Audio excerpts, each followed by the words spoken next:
Aujourd'hui, on se retrouve pour une vidéo assez urgente, on va dire. J'espère que vous n'avez pas trop paniqué jusqu'à là. Voilà, donc on va essayer d'un peu d'analyser qu'est-ce qui est en train de se passer sur le marché. Donc oui, c'est en train de chuter assez beaucoup. Ça fait un petit peu peur, c'est vrai. Mais pour l'instant, qu'est-ce qui se passe? On est sorti de cette grosse zone de support qui, pour l'instant, tenait depuis longtemps. Ça s'est passé en dessous. Donc qu'est-ce qui peut se passer maintenant? Si ça remonte maintenant, tant mieux. Comme ça, on revient sur cette zone de support, ça aura testé et on revient. Mais qu'est-ce qui peut aussi se passer et pourquoi faut pas s'inquiéter jusqu'à ce niveau-là, on va dire, c'est que si ça tombe jusqu'à 55 000 et ça remonte, c'est totalement normal parce qu'on est en train de suivre ces deux lignes bleues, d'accord? Ça serait, à mon avis, pour moi, là, ce qui pourrait arriver de plus probable.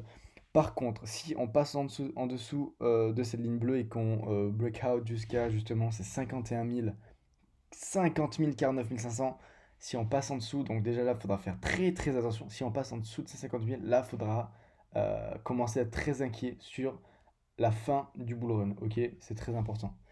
Qu'est-ce qui se passe avec Ethereum? Ethereum, forcément, suit un peu Bitcoin, mais là, c'est un peu pire, limite, c'est bien pire.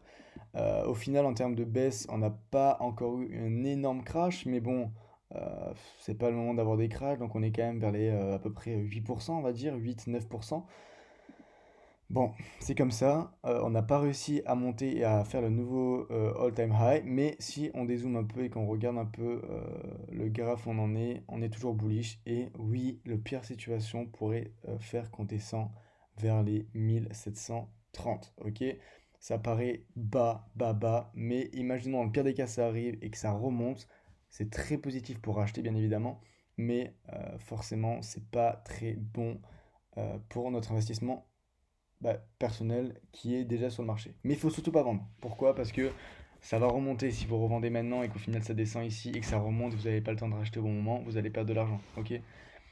Donc pour l'instant, attendez. Si vous voulez, vous pouvez mettre des ordres d'achat plus ça descend. Mais attention à ce niveau-là. Si ça descend jusqu'à ici, ça sera un très très gros crash, hein. On verrait quand même un petit 20%, ce qui est beaucoup par rapport à tout ce qu'on a déjà eu et on n'arrive pas à passer ce niveau. Quand on l'avait passé, on n'arrive pas à le tenir. Mais bon, si on arrive à remonter à partir d'ici, ça serait sympa. Si on descend jusqu'à 1846, bah, là on pourrait racheter pas mal et que ça remonterait bien. Si ça redescend, comme j'ai dit, jusqu'à ici, c'est possible. Donc il faut être au courant de ça. ADA, qu'est-ce qui s'est passé avec ADA? Donc je vous montre un peu ce qui se passe avec Bitcoin, Ethereum et ADA. C'est un peu les principales crypto-monnaies qui sont bien en ce moment. ADA, on a réussi à passer un niveau important qui était le 1,24 après de longues stabilisations.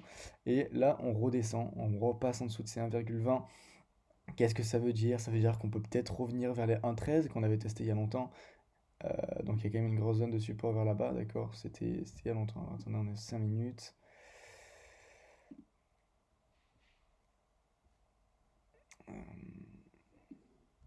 Voilà, donc si on reteste une zone qui est vers ici, vous voyez, il y a une grosse zone de support.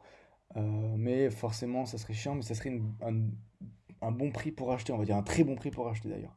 Mais encore une fois, si vous avez acheté vers les 1,20, ok, même ici, on sait très bien que c'est bullish et ça, si le cycle continue, on va monter vers les 2, ok.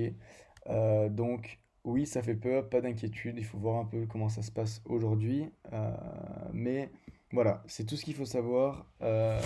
Attention au niveau de 1,12, ça veut dire qu'on reviendrait à 1. Et si on passe en dessous de ces 1, oui, ça serait aussi inquiétant. Mais encore une fois, si ça se passe en dessous des 1, il y a de grandes chances que Ethereum, lui également, passe en dessous de cette ligne-là qui serait inquiétante. Voilà, même en vrai, si on passe en dessous de là, c'est quasiment certain qu'on va revenir tester cette zone ici. Et pour Bitcoin, là qui continue de descendre, c'est très très mauvais, mais voilà, c'est très probable qu'on arrive à 54 500. Donc j'espère que vous aurez eu le temps de voir cette vidéo avant que ce soit descendu à ce niveau-là. Sinon, encore une fois, bah, pas de problème, je referai des vidéos sur la situation actuelle. J'espère que vous avez aimé cette vidéo. Si vous voulez plus de vidéos comme ça, même dans la journée, il n'y a pas de problème. Moi, je peux les faire rapidement. Si ça peut vous aider à un peu avoir une vision avec moins d'émotion. Du coup, abonnez-vous, s'il vous plaît, ça ferait super plaisir. Ça permet de créer une communauté et justement de me motiver à continuer à faire ces vidéos, d'accord? Mettez des pouces bleus et des commentaires super importants aussi pour que je m'améliore.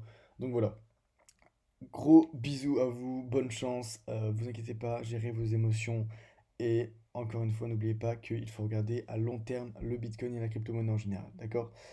Sur ce, bonne continuation et bonne chance pour la suite.